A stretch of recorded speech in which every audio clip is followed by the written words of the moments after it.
what I'd like to talk about a little bit more, while Democrats are now in the majority in the U.S. House of Representatives, we've got a difficult year and a half ahead of us. And I think what you see day in and day out in the media and what you think is going on in Washington, D.C. is a little bit different than what is actually going on in Washington, D.C. And that's what I'd like to talk with you a little bit about today. So I am the second woman, so it's kind of a drag me second, but I'm the second woman to run the Democratic Congressional Campaign Committee. The first, well, I don't know, is that, second counts? Okay. Kind of. I'm an athlete and I like to be first, but so the first chair was going back to 2002. It was Nita Lowey, currently the congresswoman who is leading the Appropriations Committee. That's how far back we had to go to have a woman. But Illinois has only had 2 chairs ever to run the Democratic Congressional Campaign Committee. Did you know that? And does anybody know who the first was? Rahm Emanuel. All right, so one of the first things that I did after being elected by my colleagues for this position was I wanted to call all of the former chairs and really got some great advice. And Rahm was one of the first calls that I made. And I know you guys have a swearing jar. And so if I were to share what he shared with me, I would definitely have to contribute to that. But so let me talk a little bit about, though, some of the best advice that I got. And it was from this woman right here. I work very, very closely with her now as the chair of the political arm of House Democrats, and she is the Speaker of the U.S. House of Representatives. We travel a lot all around the country, but what she shared with me is something I think is very critical. And you think of Nancy Pelosi from San Francisco. You think about the literally tens of millions of dollars, if not more, that have been spent against her over many, many, many years. And, you know, she's been labeled as this San Francisco liberal. And what I can tell you, she's as practical as anybody I have ever worked with in any field I've ever worked with. And so her advice, and she says this, she will say this in a room full of all Democrats, and they might be the farthest left Democrats you would know. And she will say this: we've got to govern like you play tennis. And do we have any tennis players in the room? Not a whole lot, but in LaRue, well, or we can govern like LaRue. You were a center, right, LaRue? Where'd LaRue go? You were a center, right? So Speaker Pelosi's advice is this: you govern like you're playing tennis, and that is when you get a ball returned to you, or you hit one over, you always go back to the center so you're ready for what's coming next. So think about that. And that is coming from Speaker Nancy Pelosi. She is as practical as they come. So what I'd like to talk with you about today is a little bit about what is actually going on in Washington, and specifically focusing on the new members, because they are getting a lot of attention all over the country, and it is what I was very, very much involved with in the last cycle. So here are just some of the headlines that spotlight the real work that these freshman Democrats are doing. There's stories that really do get lost with the inside the Beltway drama all the time. And what they are doing is they are bringing to Washington, D.C. what they know at home. So I'm going to highlight just a few of the folks that you may not have heard about. You guys, anybody know who that is? Okay, it is not. She said Ocasio. No, it is not. This is Sharice Davids. She's from Kansas. She defeated a Republican to get to Congress. She is, and the reason I've got that picture on the left is she is an MMA combat fighter. I kid you not. She's also one of 2 of the first Native American women ever to be elected to the U.S. House of Representatives. And she's phenomenal. Anybody know who that is? Crickets. So it is not. But I appreciate your guesses. Okay, I appreciate it. This is Abigail Spanberger. She's from Virginia, and she was a CIA operative, and she is amazing. Also turned a red district to blue. And anybody know who this is? Okay, yeah, good. Oh, I kind of buried the lead on that one. Okay, so thank you for reading his T-shirt, but I should have like blurred that or something. It is Colin Allred, and he is from the state of Texas, a state that is changing literally by the day in its politics. And we picked up 2 seats, Democrats picked up 2 seats this last cycle. Colin was one of them. And he's also a former NFL player, played with the Tennessee Titans. Amazing, he's just had a brand new baby. And in Tennessee, we picked up another seat with a woman named Lizzie Fletcher. This cycle, we have 6 districts that are on our radar to try to play in. That's the changing demographics in a place like Texas. But the reason I show these folks is they are not on Saturday Night Live. They are not on the cover of the Rolling Stone. But they are the type of freshmen, and there are many freshmen just like them, who you should know their names, because they are doing some amazing, amazing work. If you broaden this a little bit, we have the most diverse freshman class ever in the history of Congress. And they are reasonable, they are solutions-oriented, and they are as common sense of people I have ever seen. And literally, their service, while they're not in Washington, they are going home and they are doing these town halls, they are doing hospital visits. And while that is not necessarily sexy or glamorous and not getting the headlines, it is the real work that members of Congress do. And this is exactly, in my role last cycle, this is what I envisioned that we needed to make sure Congress had going into the 2020 cycle. I was one of the 3 co-chairs of what was called, is called the Democratic Policy and Communications Committee. And as part of that work, we ran on a platform that I just want to go over with you briefly. We ran on it, we won on it, and now we are governing on it. And so it is called the For the People agenda. And it focuses on 3 things, pretty simple. We've got to address the cost of health care. We've got to address the cost of prescription drug prices. I hear it all the time. It's the #1 thing I hear when I do what I call Supermarket Saturdays, just walking the aisles and asking people what's on their minds. It's the #1 issue that I hear. We also, #2 is we've got to rebuild America. It is what gave us our competitive advantage, and we are losing that competitive advantage. We've got to rebuild America, and we're talking about our roads and our bridges and our electrical grid. We're talking about schools, locks and dams, all of that. And then #3, we have to crack down on really a Washington, D.C. You know, the word swamp is pretty accurate. I don't want to repeat something that, by the way, Nancy Pelosi first started in 2006. She used to talk about draining the swamp. We've got to do this. We have to address the corruption, the secret money, the dark money that is playing too big of an influence in politics. So these were the 3 things that we ran on. They are kitchen table issues. And I'm going to introduce you to 3 freshmen now who, where you'll see how we have brought this home. I know you recognize Lauren Underwood. So proud of Lauren Underwood. And for those of you who followed her race, you know that she had a pre-existing condition. She had a problem with her heart, and she understood that it was the Affordable Care Act that helped her make sure that she had coverage. And she knew that with this attempt to take away health care coverage, that was impacting people all over the country, and she wanted to do something about it. So Lauren goes from running on that issue to leading that issue. She literally is one of the leaders, already as a freshman, in introducing legislation that addresses these junk insurance plans. These are the ones that you may get them pretty cheap, but then when you go to use them, they're not going to be any good.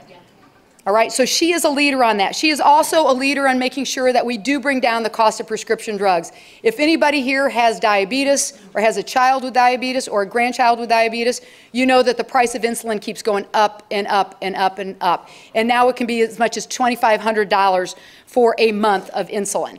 That is not sustainable. So Lauren understands that, and she took that from the campaign trail all the way to Congress, and that is what she is focused on. Infrastructure. Do we have anybody interested in infrastructure in this room? All right. A lot more than who knew our freshman members of Congress. So, you know, it's critical. It is absolutely critical. And we here in Illinois can be ground zero because we're right in the center of the country where everything goes through. So that was the plank number 2 that we ran on that I told you about. So as you know, President Trump introduced this $1 trillion transportation package pretty early in his administration. But the problem with it is it was not workable. You can't all of a sudden change the funding formula and turn it on its head and expect local and state governments to come up with, and the private sector to come up with 80% where the federal government's only going to pay 20. So we are now reaching across the aisle, and this woman, another freshman, is Abby Finkenauer. She's from the state of Iowa. She borders the congressional district that I serve, so I got to know her very well during the campaign. She would have been the youngest woman ever elected to the U.S. House of Representatives. But there's one person who is younger. I'm guessing most of you know who that person is. But Abby is, she's 30 years old. And again, ran on the fact that she wanted to make sure she was doing something to address infrastructure. So what'd she do? She's on not only the Transportation Infrastructure Committee as a freshman, but she is also the vice chair of the subcommittee on highways and transit. So for those of you interested in that, get to know Abby Finkenauer. She's a smart woman. She's got a great background. She's got a tremendous work ethic, and that she's already a chair as a freshman of a subcommittee. By the way, one side note on that. One of the biggest Democratic classes ever was after the Watergate, in the Watergate era. Not one freshman held a gavel in a subcommittee, not one. This term right now, we have 18 freshmen who are chairs of subcommittees. Okay, pretty phenomenal. And again, the woman who had the sunglasses on earlier, Speaker Pelosi, she made sure that that happened. All right, so number 3, we've got to address the money, the voting rights, make sure that everybody feels like government is actually working for them, for the people, as opposed to for special interests. So literally on the day, I think it was the day before the tax bill was voted on and passed, there was a member of Congress who went out and bought a yacht the day before it was passed because he knew that this would impact the taxes that he had to pay. So that's the kind of stuff where there's no reason that the tax benefits really benefit so few. And so we passed what we call the For the People Act, which addresses the dark money, that everything has to be declared, that there has to be total transparency on all donations, that anybody running for president has to show their taxes. And it is really a matter of returning the power to the people. And so the third freshman I want to tell you about is Dean Phillips, and he's out of Minnesota. And this was what he ran on. By the way, he's got a great Chicago connection that I love. His grandmother was Dear Abby. Is that not awesome? Yeah, and really a phenomenal guy. But here's what he did. When I look at these campaigns that these guys ran, it was nothing that you would read in a textbook, I'm telling you. So here's what Dean Phillips did. He's in Minnesota, and he knew that people were telling him about how they just wanted Washington to work better. So what he did is, in the land of 10,000 lakes, he takes an old pontoon and calls it the government repair pontoon, and would literally go out to boaters on one of those 10,000 lakes and talk about what did they want to see work better in Washington. He did the same thing with an old milk truck and called it the government repair truck.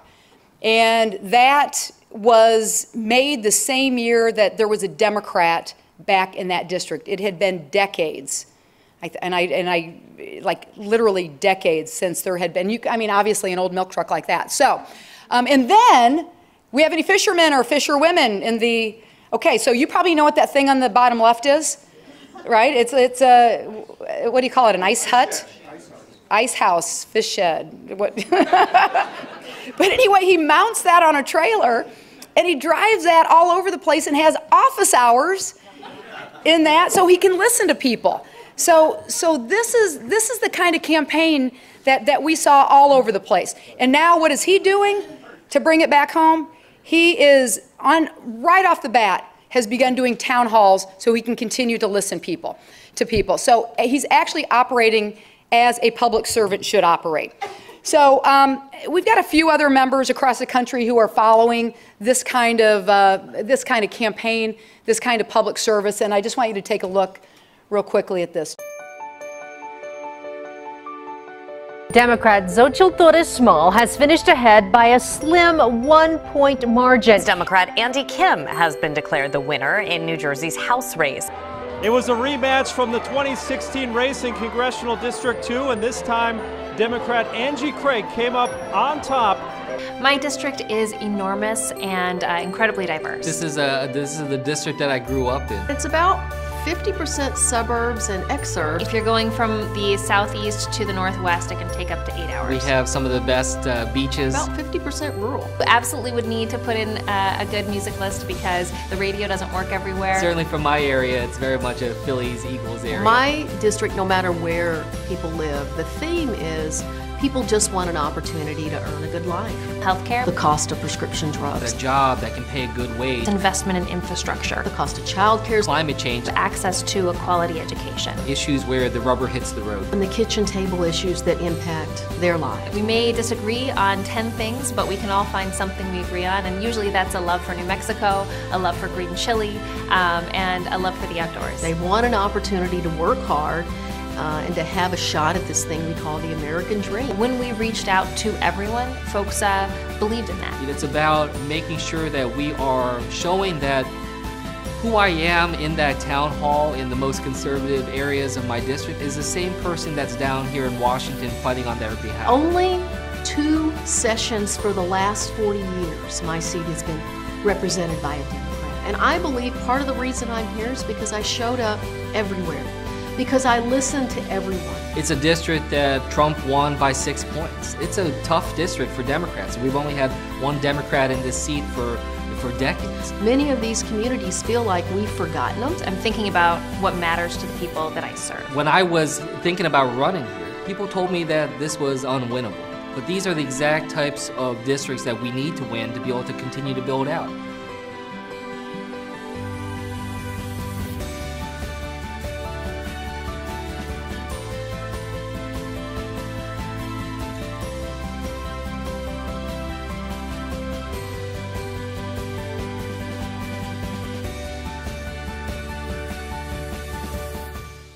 So you don't have to protect the front line, but I do. That is my job as the chair of the political arm of House Democrats.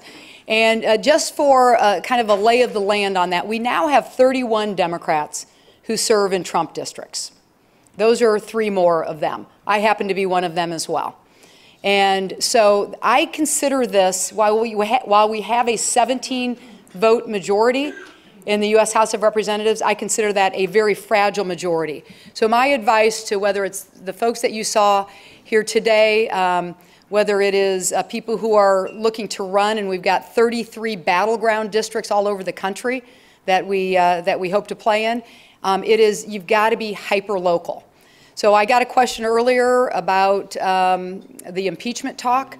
My advice is always, you got to stay local. And if you listen to people like Dean Phillips did in his ice house or on his pontoon boat or in his milk truck, you know that what people in districts like the one I represent, where 60% of the towns are 1,000 people or fewer, and 85% of the towns are 5,000 people or fewer, I can tell you I never hear somebody bring up the Mueller report when I do Supermarket Saturdays, or where I'm doing what we call Sherry on shift, and I job shadow folks. But I do hear them say, we want you to get the job done. That's number one. So if we want to be successful, this is the message over and over again. It is being hyper-local. Sean Casten is doing that, and he's bringing his expertise. Sean Casten, who obviously picked up a seat from the state of Illinois, he's doing that with his background in science and talking about climate change. So he's taking what he knows from home and what he has lived and bringing that to science, or bringing that to Congress. On the right, Chuy Garcia, also a freshman. He is bringing what he learned in his life on issues of importance to immigration and job creation, and he is bringing that to Congress as well. But it is in the cattle barns. These are, I've done 85 Sherry-on shifts since I've been elected. We just call it that. And obviously, we've got now a guy named Jared. He calls it Jared on the job. He's out of Maine. And so we've got freshmen who are taking this model. But this is me actually doing, on the bottom left, I'm changing a street lamp with the rural electric co-ops. I am on I'm repairing, I'm on a barge here on the bottom right. I'm a car repair woman in the top right. But I can tell you, when you are working shoulder to shoulder with people who do hard work every single day, they do not obsess about the same kind of things that are obsessed on in Washington, D.C.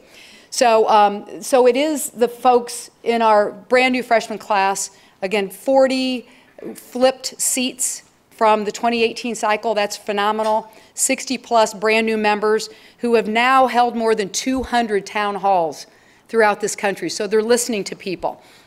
And now it is a matter of taking what we learned out of 2018 and making sure that we do more town halls than we do tweets, and making sure that we are building this bench where we can continue the most diverse caucus in the history of our nation. I think that makes us stronger, and staying focused on what we know is important to people. So that's my story, and that's what's going on in Washington, D.C. that you don't always read about. So thank you very much.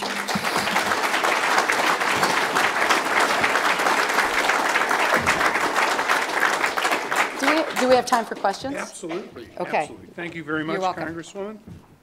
We have a number of questions. Do you read them? I look at them to make sure that, they're legitimate questions and not just, submitted by as a member of Congress, I'm used to everybody being really, really nice to me. So. Well, this is the City Club. We have no official rules here. Okay. Okay, so we have a number of questions here, and you mentioned the cost of drugs is a real important issue in that. And this is from Bob Gallo, who's the state director of AARP in Illinois. Robert, where are you? Great. Just became a member of our President's Club. You got a primo seat back there. Absolutely. He likes being in the upper deck. Okay, the Bob Euchre seats. Anyhow, here's his question. Pharma's lobbying spending has reached a 10-year high of $70 million. While businesses and people struggle with unaffordable prescription drugs, what are your plans to change that, such as the reimportation of drugs from Canada, allowing CMS to negotiate drug prices, etc.? Okay, gotcha. So he did say pharma, not farmers, just so to clarify. Yeah, I know. I know. When I first heard that, I thought farmers. What's the connection there? We've got numerous pieces of legislation, and as I said in my slide earlier, Lauren Underwood is one of the leaders of that. But one is to be able to allow Medicare to negotiate the price of prescription drugs. Out of the last Affordable Care Act, out of the legislation that has preceded me, that has not been allowed by law. We think that that's one way to bring down the costs. Also, cost transparency. We think that pharmaceutical companies ought to explain how they're coming up with their pricing. And if there is an increase, and we've got this in legislation that is spelled out by a certain percentage, that literally there has to be a complete explanation as to why there is a huge increase in whatever that cost is. As far as allowing prescription drugs in from other countries, I am certainly open to that. I am not an expert on that, and I don't know what legislation there is on that at this point. But there are literally dozens of pieces of legislation that address the cost of prescription drugs. And one thing, there's probably two things, and I don't know if there's any infrastructure questions in there. And if there are, let me just proactively say, Speaker Pelosi would say the same thing. She's going to be at Jan Schakowsky's power lunch later this afternoon, but she would tell you the same thing. When she goes to the White House and sits down with the president, there are two areas where he will say that he is happy to work with her and to work with Democrats to make sure that we pass it, because he ran on it in 2016. We ran on it in 2018, and we've got to make sure we get this done. One is the price of prescription drugs, and the other is a robust infrastructure package. So I believe because the president is willing, because you've got bipartisan support on those issues, I do think that we'll be able to address both of those and get something done legislatively this cycle. Okay, thank you. This is a question along a different line. This is from retired General John Borling, sitting over here, who's with Service Over Self. By the way, From my congressional district. he's from your district. He came all the way in from Rock Island or wherever. I like how he typed it up. Does he have like a typewriter over there? Maybe he has a staff, who knows? He's a general after all, you know. Yeah. The Congressional Commission on Public and Military Service is considering a one-year military service program to augment the all-volunteer force and encourage shared values and experiences. Any thoughts on this? I love General Borling. You know what? You should stand up, General. Thank you. By the way, I'll give a little bio info. He was in Hotel Hanoi with John McCain as a prisoner of war, and wrote a book called Taps on the Wall, and talking about that experience. So this is a guy right here at the front of the room who has given so much for our country, and I feel very fortunate that he lives in Rockford, Illinois. General, to your question, I certainly believe in public service. I think your thought is to make it compulsory.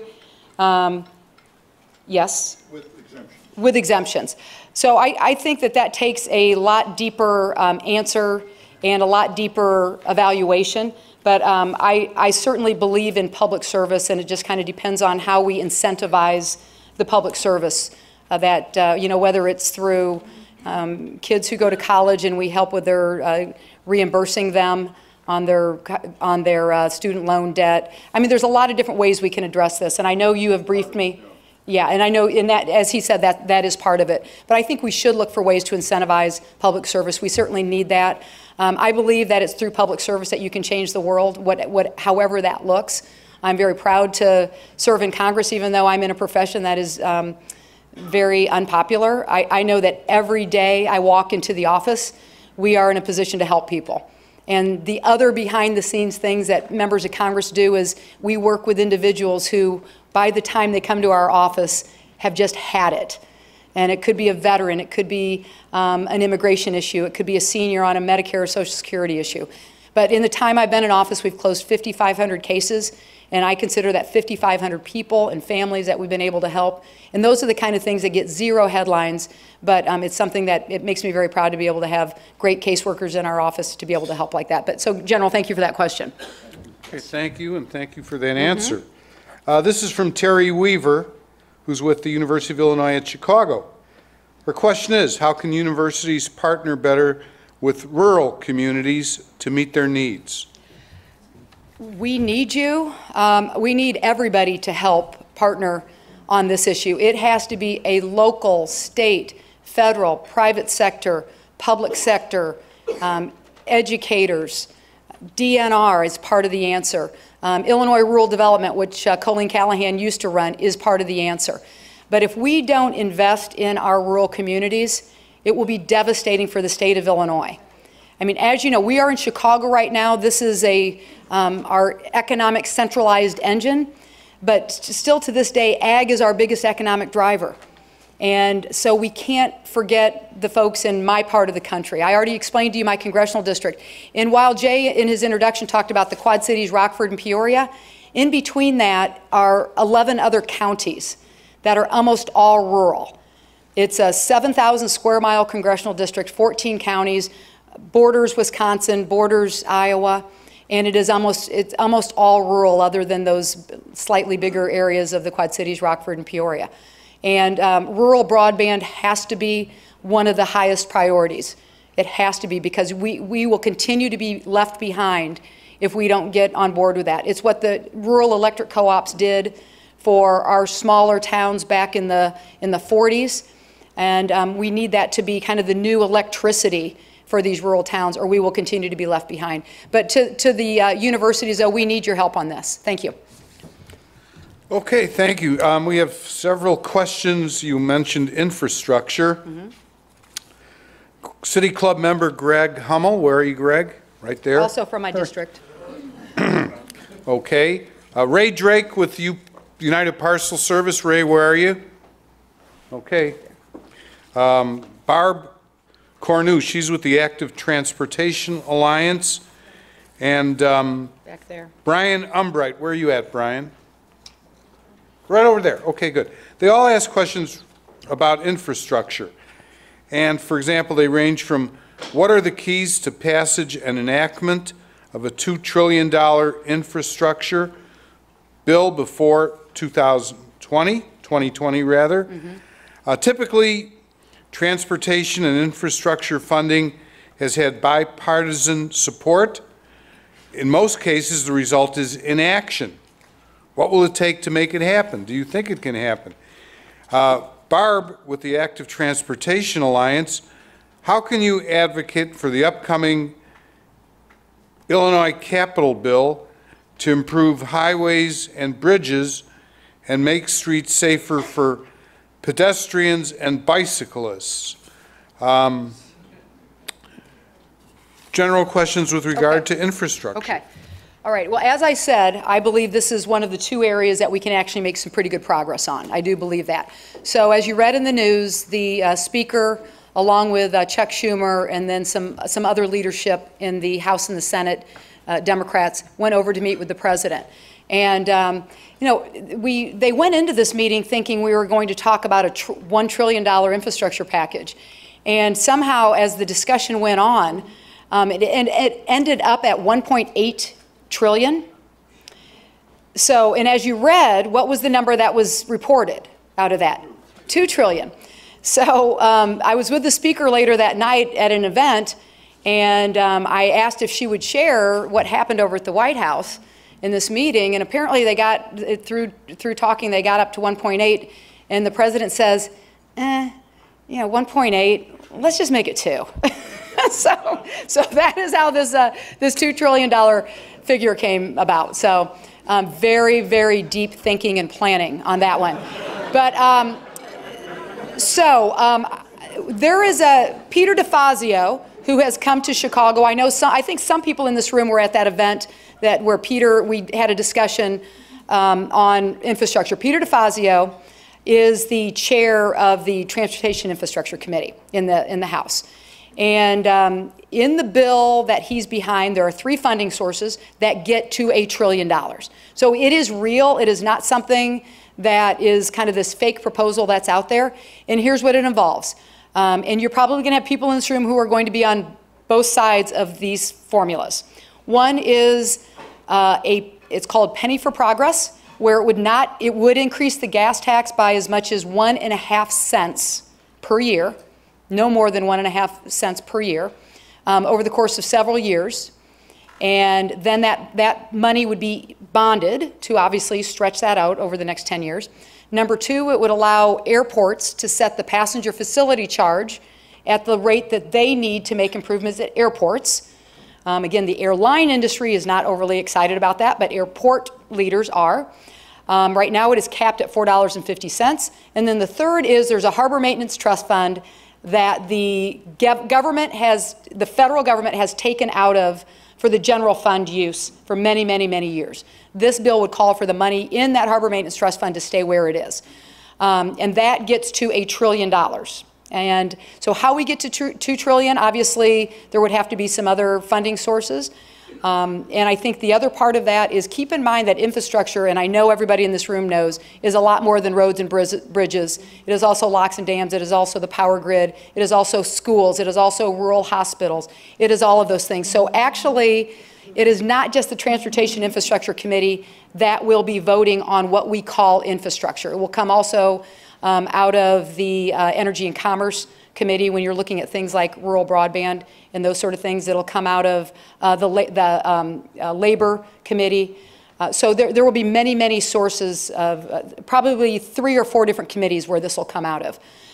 So that was the broadest. Do I need to drill down any deeper on any of those before everybody nods off further? No, I think that was really good, really good. Okay. Because we have some other questions here. Okay. Some are even a little more political than some of the Really? questions. Oh, Good. yeah. I like those. Good. This is from Josh Schwartz. Josh, where are you? Right over there. Hi, Josh. He wants to know if we are facing a constitutional crisis with the White House failing to respect congressional oversight. That's a nice light one. Now we're in the meat of the batting order. Yeah.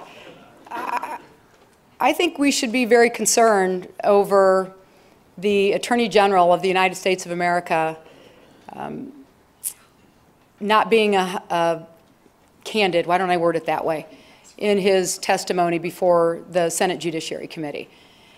And then making a decision because legal counsel was going to be among those asking questions at the House Judiciary Committee, and the Attorney General making a decision not to appear.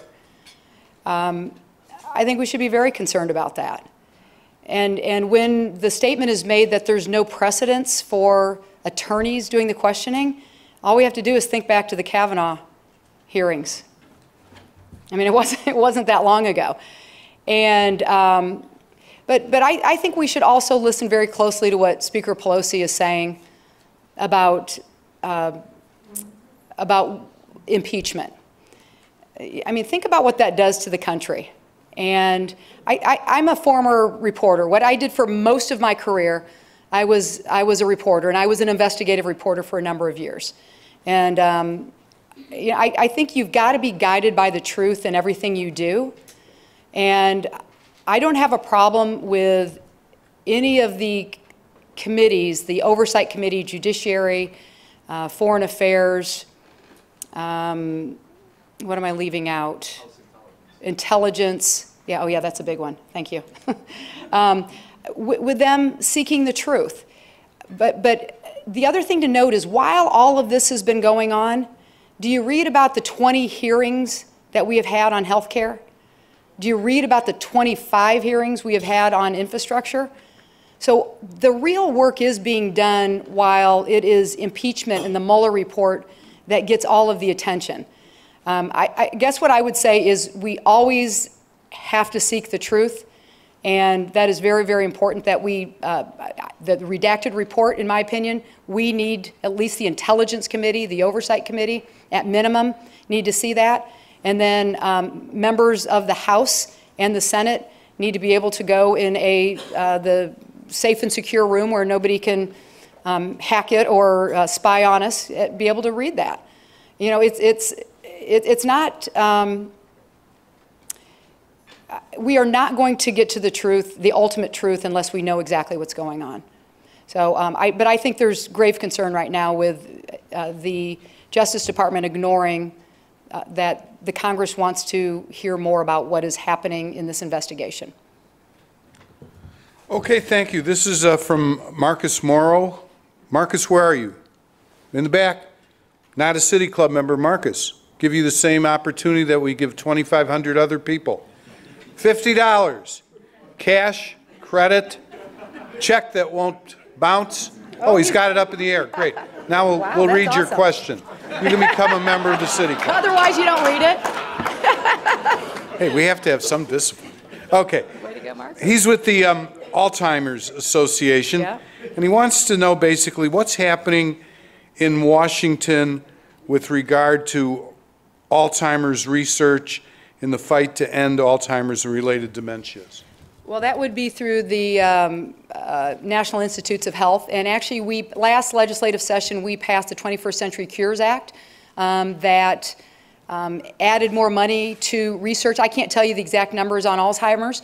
What I can tell you is that my dad donated his brain for that, and he had, Colleen can verify, he had as sharp as mind as you can imagine until the day he died at the age of 80.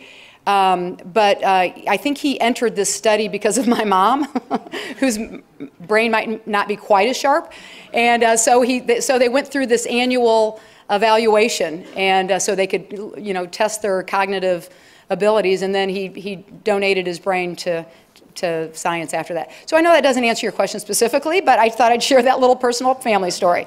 But as far as specifics, I can certainly get back to you as what the numbers look like. I just don't know them off the top of my head. Thank you, Marcus, and thank you for joining the City Club. Absolutely. Thank you very much, Marcus. And by the way, your father, he was a great St. Louis Brown fan. Cardinals. And the Cardinals. Yeah, but the Browns moved to Baltimore, and that may have been before your time, Congresswoman. So, and a Cardinal fan, and he's sorely missed. That's really a good announcement in Chicago. Well, we had a pretty good weekend, We won all 3 games. We're back in first. Those Cardinals are going back to St. Louis up on the hill. Okay. I do think the Cardinals just swept the Nats, though. We don't care about the Nats here. Remember, all politics are local. You're in Chicago. Well, that's why I said, why are you mentioning St. Louis? Okay.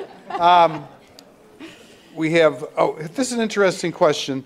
I'm not going to mention who asked it because we've answered one of their questions. But as you select candidates, what are some of the criteria that you look at, particularly if, say, there's a challenger for a sitting congressperson? Who would that be? Well, I was the vice chair of recruitment several cycles ago, and then, as I told you earlier, I focused on these heartland states this last cycle. So I've been involved with recruiting candidates for most of the time that I've been in Congress. And I also have this program that we call Build the Bench. I do that out of my own campaign to train people. We do an all-day boot camp to train people to run for office at any level. And the reason I started that Build the Bench program is I recognized that it was way too hard to recruit candidates in some of these districts, especially really varying the diversity of of how any elected office looks. And so if anybody's interested in running for office at some point, my political director, Haley, is over here, and this Build the Bench program costs you nothing because we pay for all of it, but it teaches you the fundamentals of how you run for office and how you win. And the things that you have to get right this day and age if you're running is you have to understand messaging. You have to understand that you've got to have resources to win, so how do you get those resources? You've got to understand grassroots organizing, and because we are living in 2019, you have to understand social media. And so those are the 4 fundamentals that we teach. So when I'm looking at recruiting candidates, I want to make sure that they understand those 4 things. And for anybody here ever run for Congress? When did you run, General? So what year was that? Ages ago. A few ages ago. Well, a modern day campaign in running for Congress is, it's really pretty much a full-time gig. You've got to be, especially, again, I told you the demographics of my district, you've got to be all over. You've got to be talking to people constantly. You have to have the resources to run very, very expensive campaigns these days. So, in the end, you have to have somebody with a great work ethic, somebody who's got a background that people can relate to. And you've got to look at the numbers of a district. I mean, it is much a science as it is an art. And for instance, if as a Democrat, I would not run in John Shimkus's district in Southern Illinois, because a Democrat's not going to win that. I mean, I don't care. You could be the best Democrat in the world, and you're not going to win that district. There was a district in far southern Illinois that Brendan Kelly ran in last cycle. And some of you may have met him because he came to Chicago a lot to raise money. But he was like a near perfect candidate and couldn't win that.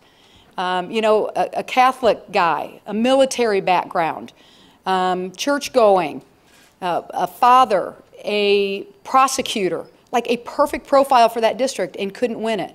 So that's the science part of it. You got to look at the numbers, but the art part of it is Can you resonate with people? Can you talk with people? Are you comfortable with people? And then again, having people have to be able to get excited to get the grassroots going, and you got to have the resources. So you look at all of those things.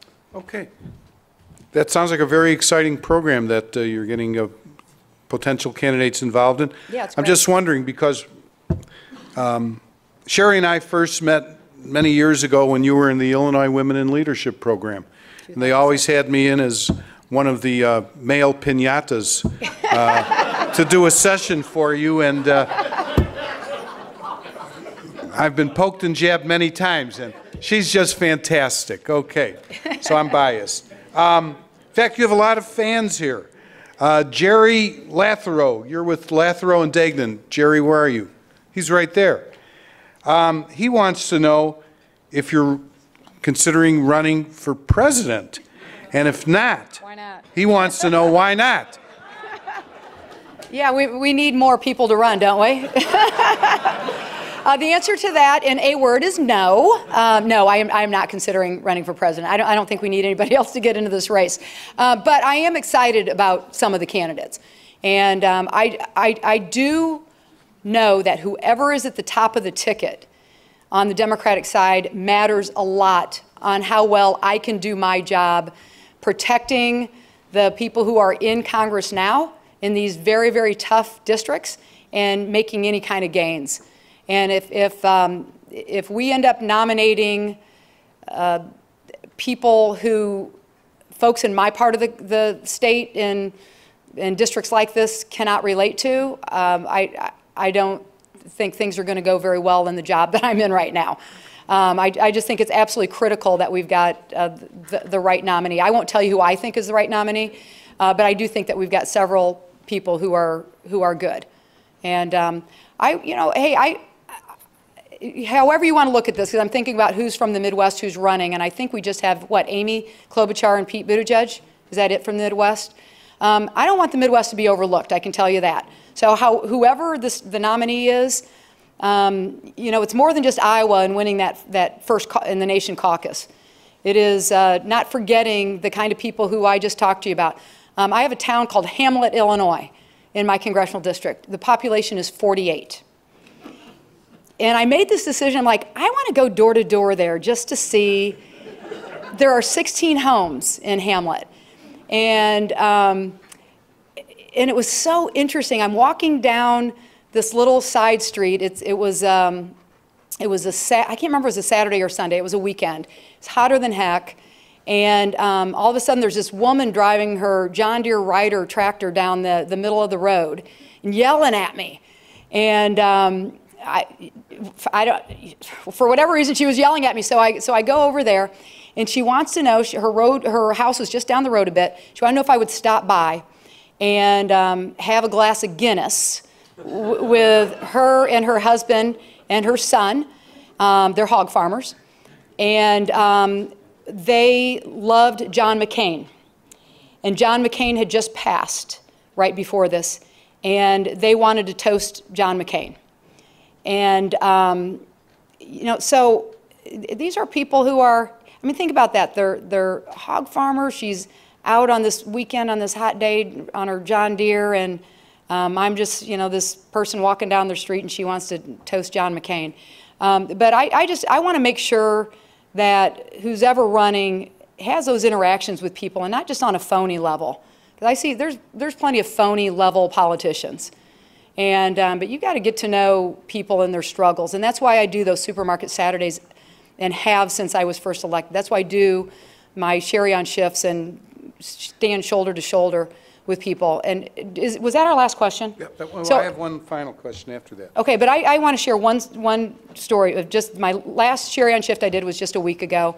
And I rode on a van for this with this paratransit driver, which is driving the van that helped people in wheelchairs and people with disabilities get to various appointments. So I'm talking to this driver in Galesburg, Illinois, and she makes $9 an hour.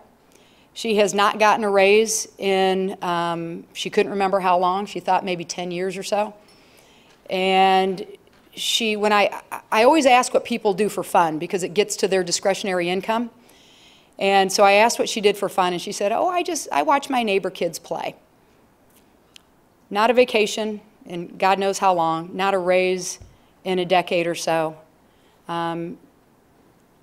Couldn't remember if she'd ever taken a vacation, and that's what she does. And those are the kind of people that I represent. And so whoever our nominee is, I want to make sure that they understand that. And every person who runs for Congress who I'm involved with recruiting, I want to make sure that they go out and they hear those kind of stories and they understand the people that they're representing, because it's not all lucky people like us sitting in this room, because we are lucky people. And a lot of people aren't as lucky as we are, and we can't, as people who represent them, we can't forget that. So thank you. Okay, one quick, thank you. One quick question, then we'll have our drawing. In the UIS story about you and the pragmatic idealist, it mentioned that well, not so many years ago, because you're young, you babysat for Loretta and Dick Durbin and their children. So the question is, did he pay you, or did he take advantage of the relationship he had with your dad? No, he paid very, very well. I hope. And all of his kids are angels. They are. Okay. Thank you. Let's give Congressman Bustos a big round of applause.